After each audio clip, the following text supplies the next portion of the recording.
दोस्तों नमस्कार। 4 PM गुजरात पर आप सभी का बहुत-बहुत स्वागत है। मैं हूं आपका दोस्त मयूर जानी। दोस्तों कल हम आपने देखी होगी खबर हमने आपको दिखाई थी, सुनाई थी।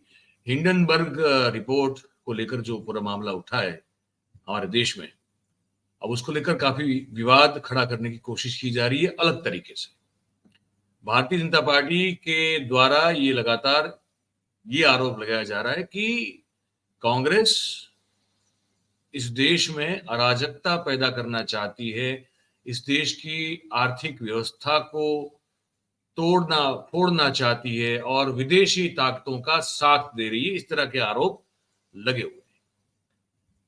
अब ये जब सुनते हैं तो फिर वही बगल के देश वाला जो मामला है वो याद आ जाता है कि वहां भी सत्ता में बैठे हुए लोगों ने कुछ ऐसी बातें कही थी। और साथ में ये भी याद आ जाता है कि जब इंदिरा गांधी को इमरजेंसी को लागू करना पड़ा था तब उन्होंने भी ये बात कही थी कि देश में अराजकता फैलाने की कोशिश विपक्ष कर रहा है। ना वो इंदिरा गांधी की बात को मैं सही मानता हूं, ना मैं इस बार जो ये सरकार जो कह रही इसको मैं सही मानता हूं, या तो जो सत्ता में बैठी हुई पार्टी कह रही उसको मैं सही मानता हूं। क्योंकि जो लोग विपक्ष में होंगे वो स्वाभाविक रूप से सत्ता पक्ष में बैठे हुए लोगों के घोटाले गफले या उनके जो मिसडीड्स होंगे उनको ढूंढने की, खोजने की और उसको एक्सपोज करने की कोशिश करेंगे। अगर भारतीय जनता पार्टी सत्ता में होती तो वो भी वही करती। उसने आप तो देख रहे हैं, तो 2010, 11, 12 वाला मामला हमने देखा हुआ है, कैसे अन्ना का आंदोलन शुरू किया गया, करवाया गया, किस तरह से बाबा रामदेव कूद पड़े, किस तरह से विनोद राय ने बताया कि 2G और घोटाला है और कोल से कोयला भी घोटाला है। हालांकि फिर वो सिद्ध नहीं हुआ, वो सब हुआ ही था ना। तो उस समय क्या ये कोशिश नहीं थी कि जो सत्ता में बैठी हुई पार्टी है या जो सरकार है उसको डिस्टेबलाइज किया जाए, ताकि अगर चुनाव हो तो हम सत्ता में आए। तो भाजपा उस वक्त यही तो सोच रही थी। तो फिर वो हम करें तो लीला और फिर आप करें तो कैरेक्टर ढीला वाला मामला नहीं चलता है। खैर, हिंडनबर्ग ने जब ये माधवी बूच और ये चिंतन बूच की ओर से, धवल बूच और माधवी बूच की ओर से जब ये स्टेटमेंट कल जारी हुआ जो हमने आपको बताया था, तो हिंडनबर्ग ने उस पर जो है एक और बात कह दी। अब हिंडनबर्ग ने कहा कि सेबी के प्रमुख जो है माधवी बुश, उन्होंने आरोपों का स्वीकार कर लिया है और विदेशी फंड में उनका निवेश स्पष्ट रूप से है, ये उन्हीं के जवाब से सिद्ध होता है। और आगे इसमें अगर मैं आपको जानकारी दूं, मैंने वो रिपोर्ट जो ट्वीट है वो सब खोल के रखे हुए हैं हिंडनबर्ग ने जो किए हैं। वो कह रहा है हिंडनबर्ग का ट्विटर हैंडल से जो अपनी बात रख रहे हैं वो ये है कि सेबी के चेयरपर्सन माधवी बूच ने कई बातें स्वीकार की, जिससे कई नए सवाल खड़े हो गए। हिंडनबर्ग ने कहा, बूच के जवाब से पुष्टि होती है कि उनका निवेश बरमूडा और मॉरिशस फंड में था। ये वही फंड है जिसका इस्तेमाल गौतम अदानी के भाई विनोद अदानी करते थे। आरोप है कि विनोद अदानी ने इन फंडों का इस्तेमाल अपने समूह के शेयर के जो मूल्य होते हैं उसको बढ़ाने के लिए किया। कौन से फंड का इस्तेमाल? यही फंड का इस्तेमाल जो ये माधवी बूच और उनके हस्बैंड की कंपनी जो है मैनेज करती थी।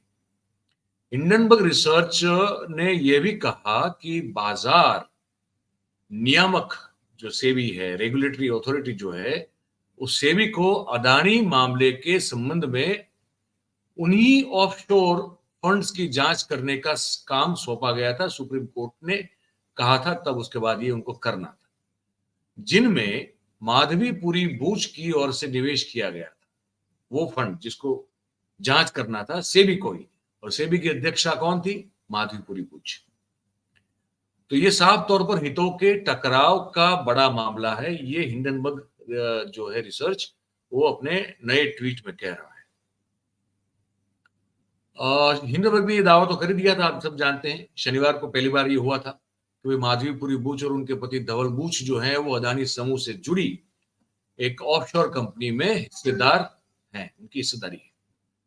तो उन्होंने कुछ ताजा सवाल अब माधवीपुरी बूच और धवल बूच के स्टेटमेंट को रिफर करते हुए कुछ ताजा सवाल उस स्टेटमेंट से ही निकाल के जो है प्रस्तुत किए हैं। वो ताजा सवाल मैं आपको बता देता हूँ। हिंडनबर्ग रिसर्च जो है, अब ये पहला सवाल ये पूछ रहा है कि बूच के अनुसार 2017 में सेबी में नियुक्त होते ही माधवी बूच ने उनकी जो दोनों कंसल्टिंग फर्म्स हैं, एक भारतीय फर्म है और एक सिंगापुर की है, उसको छोड़ दिया था।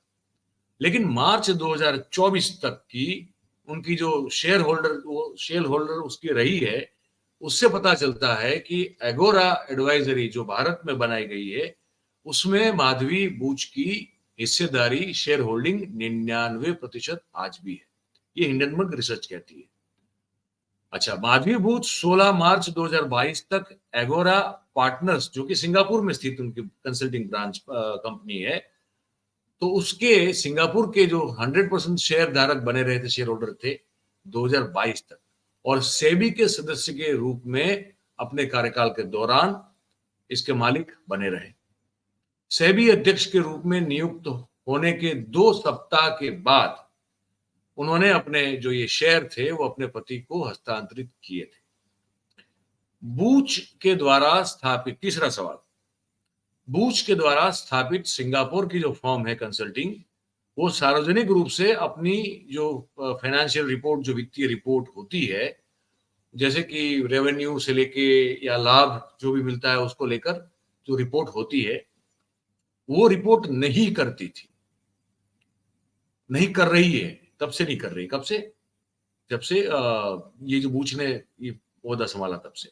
इसीलिए यह देखना असंभव है कि सेबी में उनके कार्यकाल के दौरान जो सिंगापुर की इकाई है उसमें उसने कितने पैसे कमाए हैं। और वित्तीय विवरण की चौथी बात, वित्तीय विवरण के अनुसार एगोरा एडवाइजरी, जो कि भारतीय कंपनी है माधवी और ये धवल बूच की, जिसमें माधवी की 99% शेयर होल्डिंग है, उसने जो टैक्स चुकाया है, इस कंपनी कमाती है तो आपको टैक्स तो देना पड़ता है, तो जो टैक्स चुकाया है वो रिकॉर्डेड है, रजिस्टर्ड है।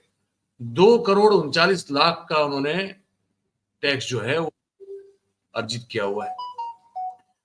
और ये जो आय है, इनकम जो है, वो माधवी बूच की सेबी के चेयरपर्सन के तौर पर रहने के कार्यकाल के दौरान ही ये मामला, ये इनकी जो इनकम है वो दर्ज की गई है और उस पर टैक्स भी चुकाया गया।